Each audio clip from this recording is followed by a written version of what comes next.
Cholesterol's good for you. Again, makes your brain work. Not enough salt makes your brain work. My brain doesn't fucking work best of times, so don't ask me. But there we go. So.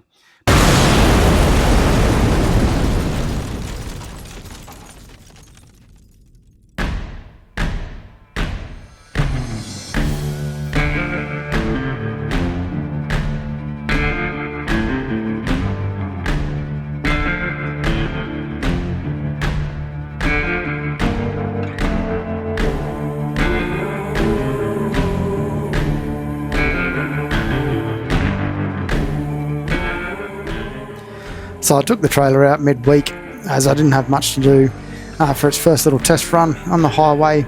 It seemed to handle really well, except the transmission was overheating. Kind of be expected. My truck's really old. It's got 530,000 kilometres on it. All it means is I might put a transmission cooler on it. Not a big deal. I live in Dubai, so it's kind of expected. Once I hit the sand, it travelled pretty well considering I didn't let the tyres down.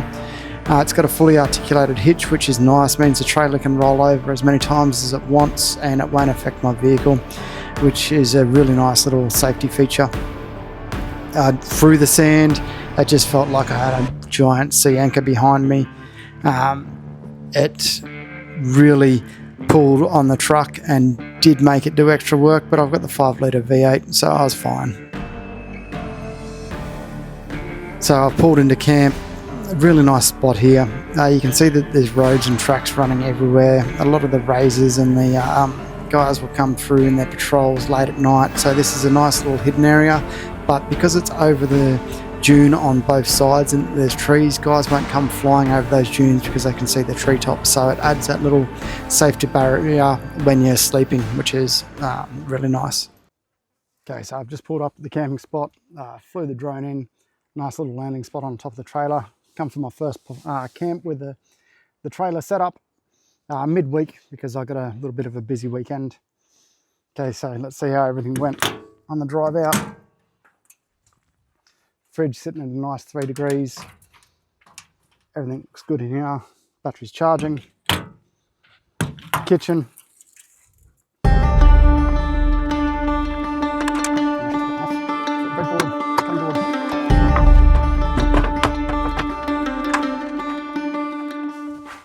And just like that, our kitchen is set up.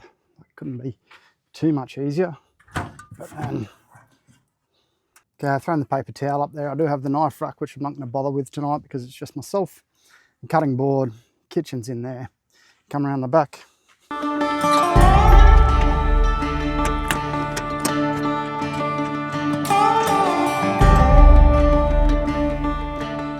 Okay, don't know if you guys can hear that. Water pump's on. Kicking away. Not too much water in there, which doesn't bother me for this one because it's just myself out here. And it's built up pressure. And look at that. So best case, we can leave the pump on all the time because it's got an auto shut off on the pump. So we'll see how we go with that one. Coming around to this side. And it's just storage. So I've got in here my chairs, my table, which I don't need when it's just myself, my mattress, and then my tent and sleeping gear. So I've got a full doona and pillow in there. Okay, so now I've got the kitchen set up. All I need to do is pull out the fridge and then I can drop it down, but because it's just myself, I'll just have it up here for tonight. All right, I'm going to set up a fire. Set up my chair and get some dinner on. Okay, I've got the nice long hose reel out of the back, so I've dug my hole and just wet it down to try and stop the sand collapsing on itself. Just while I prep my fire for my dinner. So let's get into that.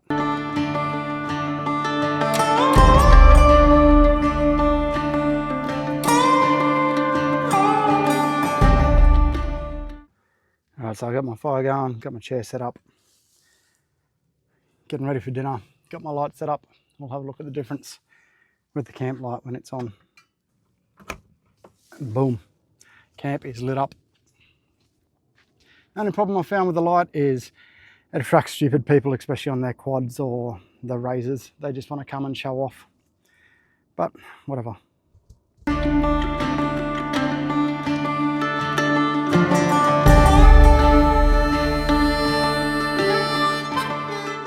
Okay, so I'll just bring up the Bluetooth management system. We can see I got my fridge on. It's now at 3 degrees. It uses very little battery. While I've got that on, I've got this light on, the kitchen light on, my big light on. I come around in the back. The pump is always on. It uses like it's negligible. The rear light on. You can see I'm drawing almost 6 amps. Now let's unplug the big camp light. It obviously uses the most power. I've got enough to do everything without it, and you can see it'll drop down to about 2 amps. So it's drawing almost 4 amps by itself, which is fine because it's only on for a few hours. Okay, this is why I like to come out and test things, because I could have just been adjusting forever in the car park. So I need something to hold the door open, and the shovel's not going to cut it. I've already said that the tent and my sleeping gear needs to be held back and retained. I do need a filter up on this side. You can see those holes. That's to let the cabin pressurise when we're on the highway, but I just need a dust filter to stop everything getting in there. And this light we've already spoken about. I'm just going to replace it. Okay, kitchen's looking good.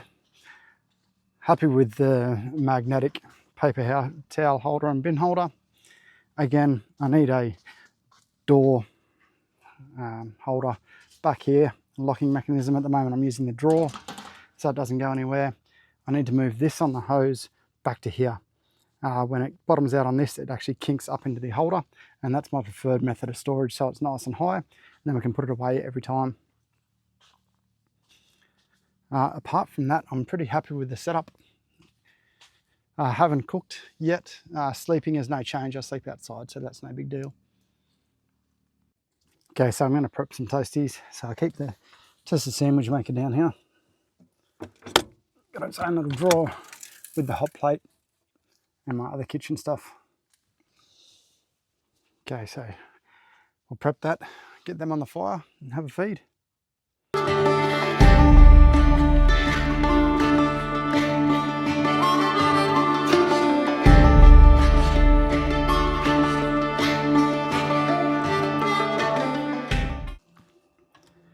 Okay, obviously a toasty can have anything you want on it. For me, there's 3 ingredients, and that's ham, cheese, tomato. As simple as that.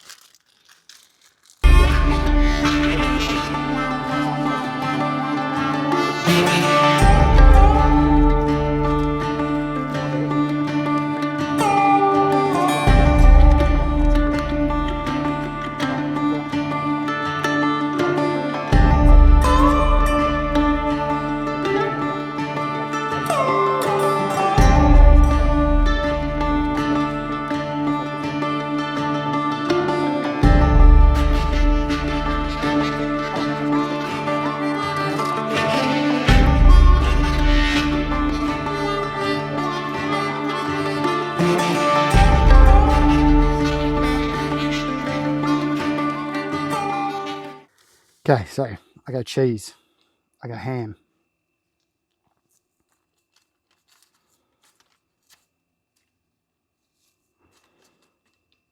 I go tomato, and I'll just wash it.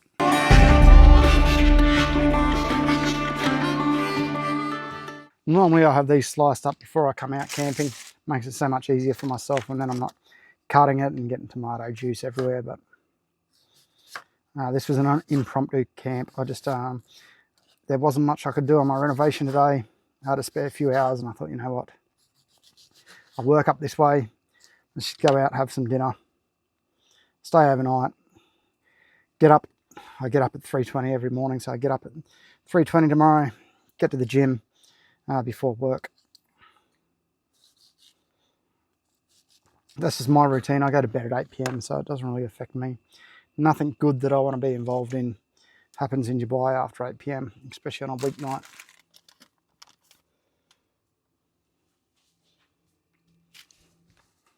Okay, then we go ham again. Then we go another piece of cheese each. Or we might, yeah, we only got 2 left because I had one of these the other day. So I'm not going to throw out a piece of cheese. So I use all this.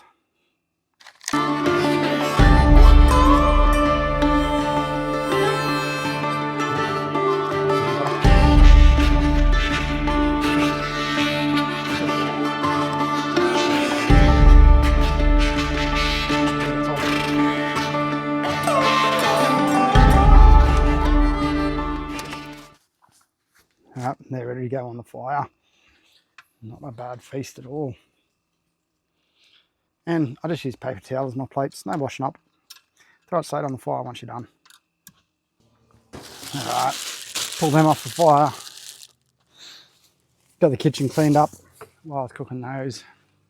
Boom, look at that. How can you go wrong? I actually packed up because I realised that if I got stuck in the morning I'd be late for work. So I packed up and drove home that night. I almost got stuck twice, managed to just get the truck out without having to let the tyres down or get the recovery boards out. Good lesson for next time, but not the smartest idea to try and drive out at night for my first time with the trailer, but whatever. Overall, super impressed with the trailer setup. It's going to make camping a lot easier. It also means that I can take the dirt bike out on the back of my truck and unload that and use it as well, and then camp out for the night. It also means that I can leave the trailer set up where it is as a base station for everyone to use as a kitchen and shower, and then I can go do some fall driving if I want to. Really looking forward to winter and getting the maximum use out of this thing while I can.